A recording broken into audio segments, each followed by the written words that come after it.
È un'autentica task force quella scesa in campo a contrasto del traffico di droga a ridosso dei giardini dell'Arena, sul lungargine del Piovego e in particolare sullo slargo erboso di Passeggiata Milati, dove nei giorni scorsi gli agenti avevano riscontrato bivacchi e sequestrato diverso quantitativo di droga nascosto tra gli arbusti della sponda del fiume. Imponente il dispiegamento di forze, pattuglie della sezione volanti, dell'ufficio prevenzione generale e soccorso pubblico, della squadra mobile, del nucleo cinofili, dell'ufficio immigrazione, coadiuvate da unità di supporto del reparto prevenzione crimine del Veneto, da contingenti di rinforzo del secondo reparto mobile e da pattuglie della polizia locale, compresa l'unità fluviale. Raggiunta via Gozzi, gli agenti si sono divisi, una parte ha raggiunto il lungargine del Piovego entrando in via Trieste e un'altra passeggiata Miolata scendendo fino alla sponda del fiume dove è stato bloccato un nutrito gruppo di stranieri. Contemporaneamente un'unità fluviale della polizia locale pattugliava il Piovego. Nel corso dell'operazione sono state identificate 64 persone, soprattutto nigeriani e tunisini. 4 sono stati denunciati per reati inerenti alla normativa sugli stranieri.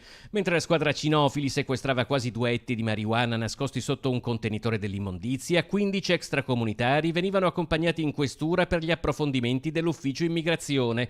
4 nigeriani irregolari con precedenti per spaccio e reati contro il patrimonio sono stati accompagnati al centro di permanenza per il rimpatrio di Brindisi per la loro successiva espulsione. Altri 6 sono stati colpiti da decreto di espulsione con l'ordine del questore di lasciare l'Italia entro 5 giorni.